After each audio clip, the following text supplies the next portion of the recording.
Is that correct? This year we're going to have the whole event at Spencer's Landing. Oh, okay.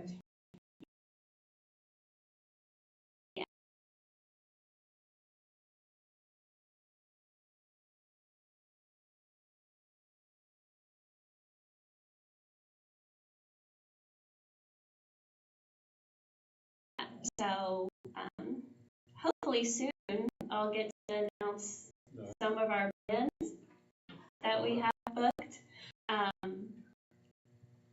I guess not. Contract or something.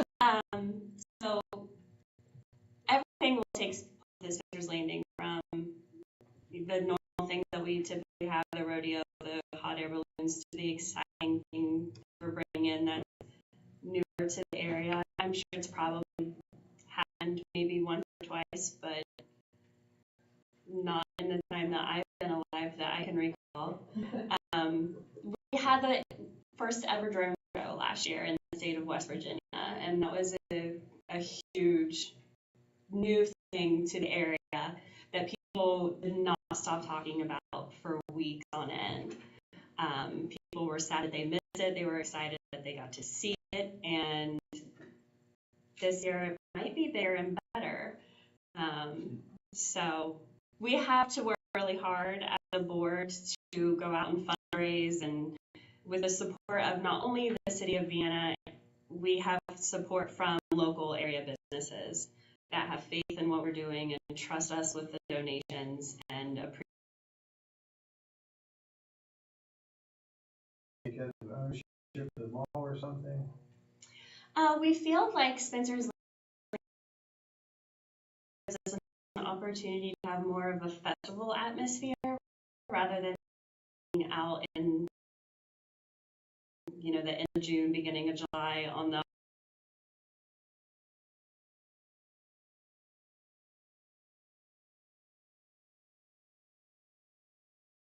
concrete at the mall. I was just wondering, because how many people?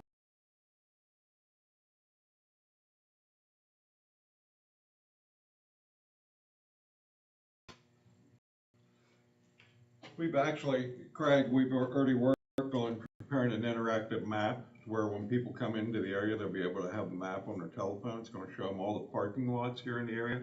I'm going to be meeting with a lot of the churches and places, people that have available lots to where they can park. We're going to utilize part of the John Manville property down there on the production side.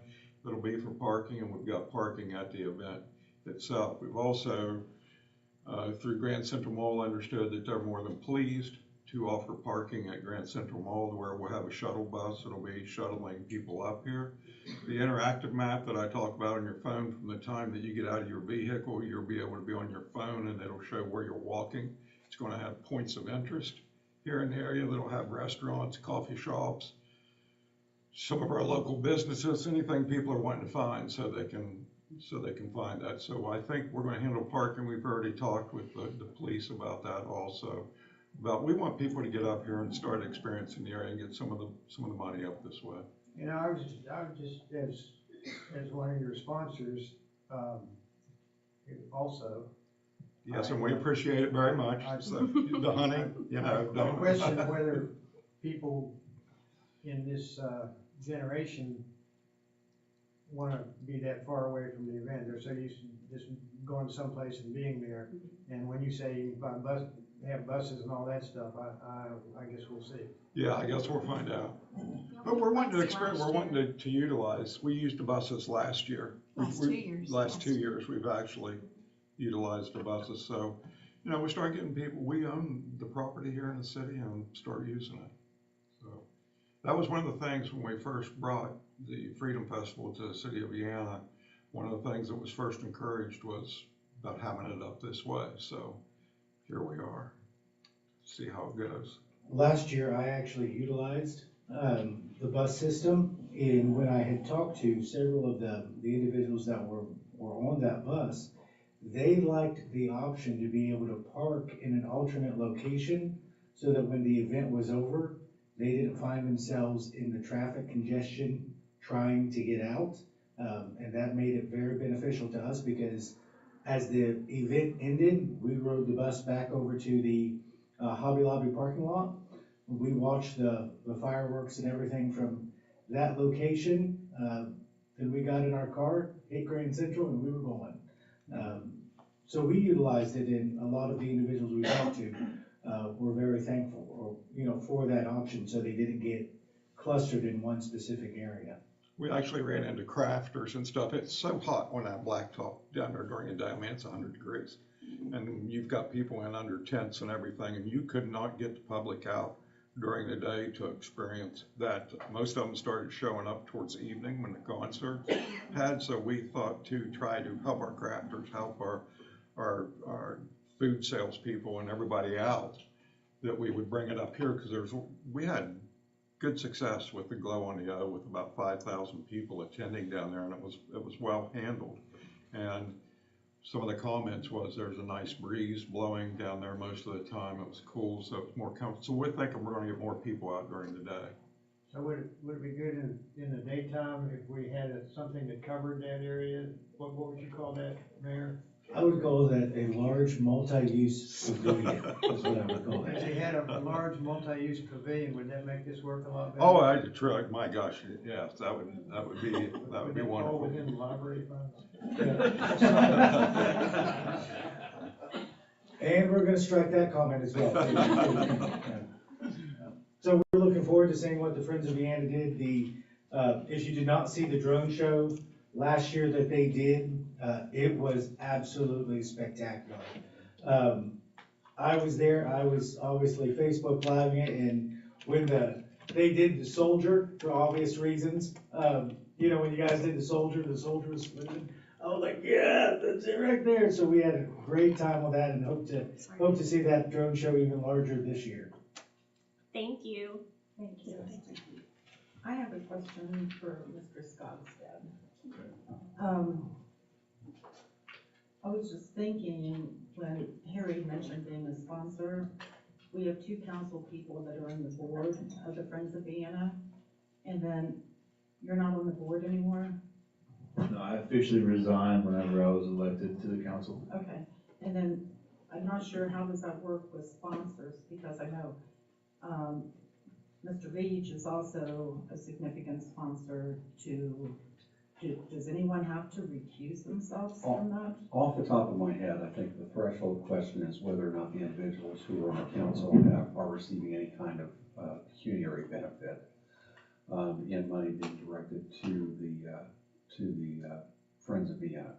Okay, and as I understand it, none of the individuals who are volunteering with the board are paid, and none of the individuals who are sponsoring the board or sponsoring the Friends of Vienna receive any value above and beyond what the exposure may be that they may get as being sponsors of the board. And then lastly, I don't think it's problematic. I don't think it's an issue. I don't think it's an ethics violation. And I think generally that would be taken care of as well as the funding is going to be part of a general, and I'll call it an omnibus budget.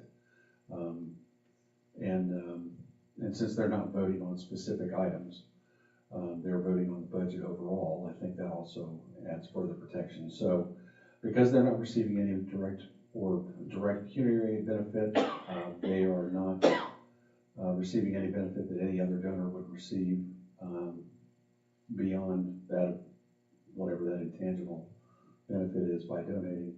And lastly, because it's part of an overall omnibus spending bill, budget, I don't think that they should have to recuse themselves. Great, I think they can participate. good, thank you. We are accepting volunteers. Council lady. I don't know if we're gonna do shirts this year, so we don't know yet on that. And parking, I need help with parking. That's it. Are there any other questions pertaining to the budget request itself? If not, moving on to our next presenter, Doug Hess with the Art of the Mid-Ohio Valley.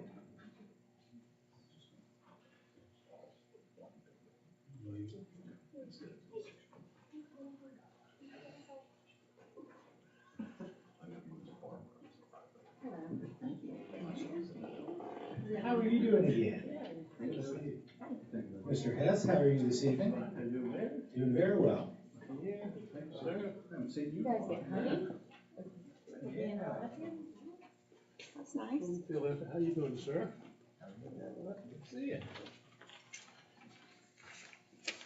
Good evening. Surprise. Michelle Curtis, the Executive Director with the ARC of the Mid-Ohio Valley. I had an event cancellation, so we decided to both come. And I just want to remind everybody, the ARC of the Mid-Ohio Valley's mission is to support individuals with developmental differences at all stages of life to reach their full potential. And I'm Doug Hess. I'm the Chief Operating Manager for the ARC of the Mid-Ohio Valley. And although I live in Lubeck now, I grew up about 4 blocks from here, so I always love any opportunity I can come back to the city of Vienna. Used to ride around this neighborhood on my bike and remember when this building had the fire station in it. So.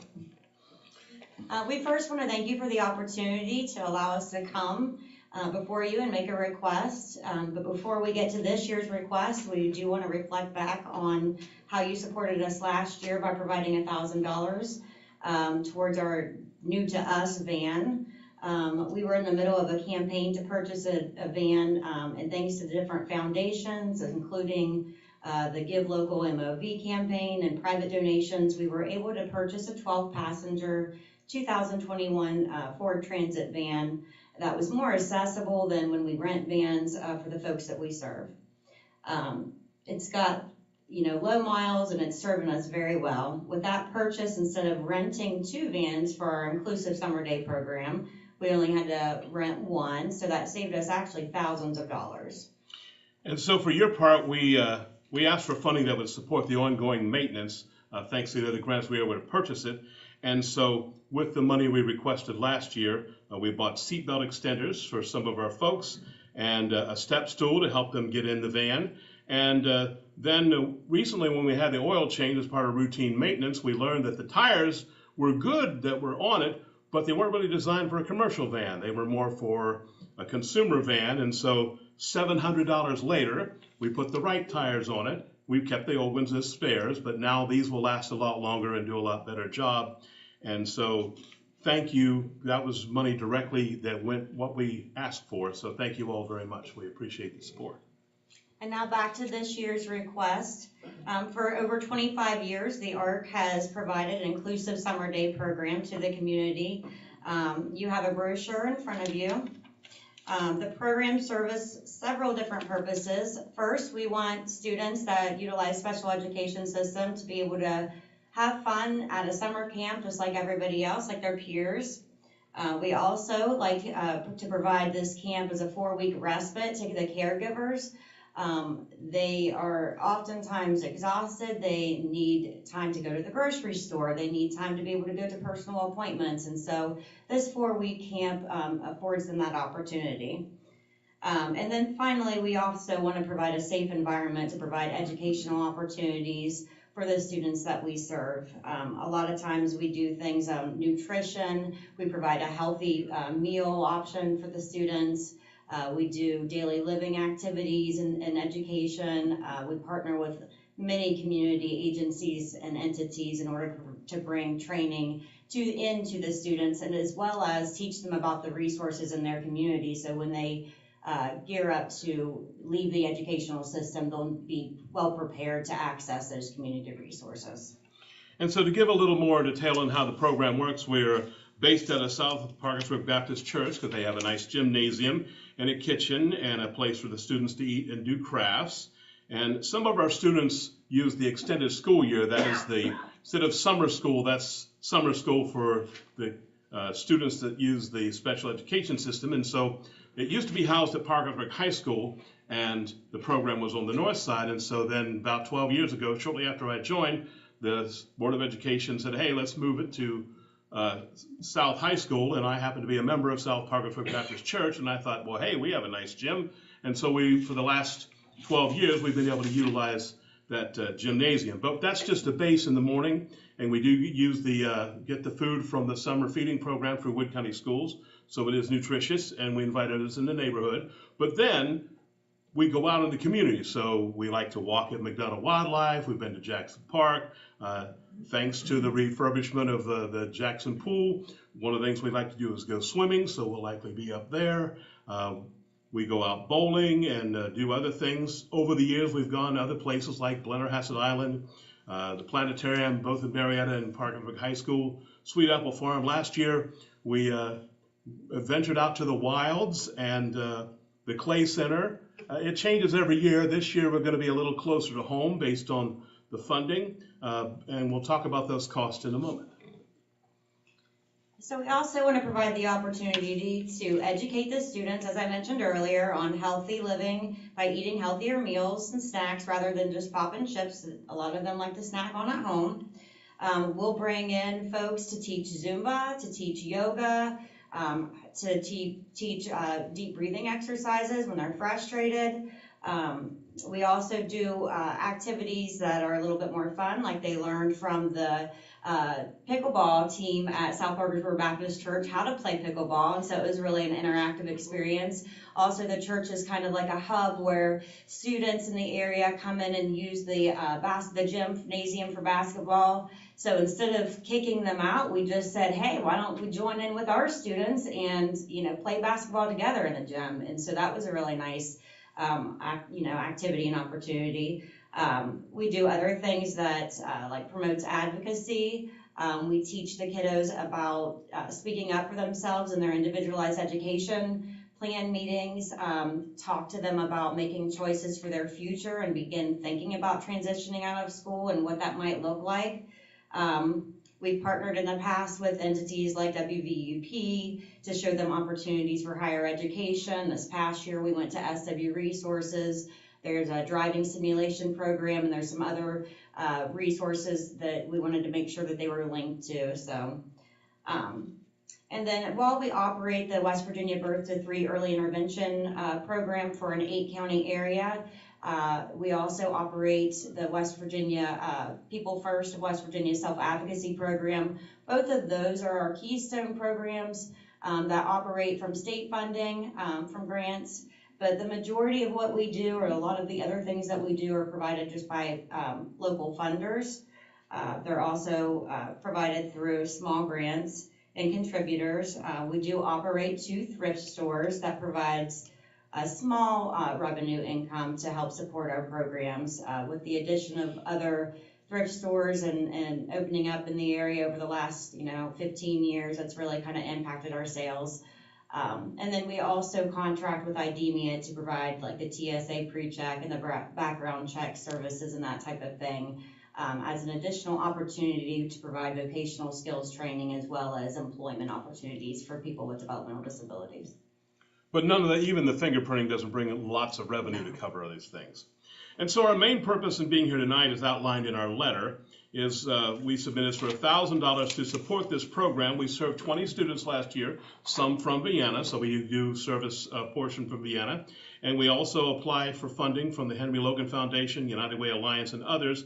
But based on the number of requests that they get every year, we don't always get the funding. And we also have students apply through the Family Support Grant from Westbrook, but that doesn't always cover all the hiring of the staff, doing training, providing all the gasoline, extra meals, and things like that, going to the pool.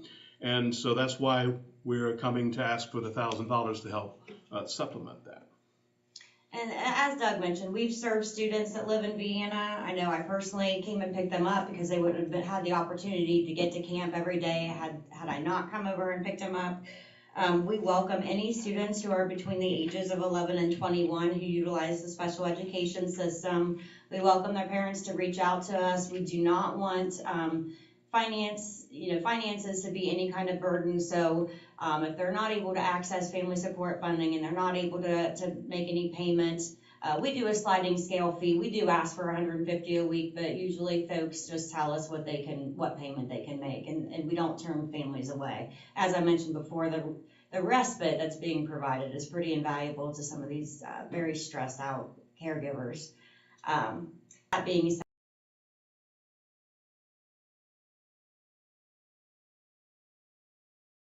ours would definitely help us towards the overall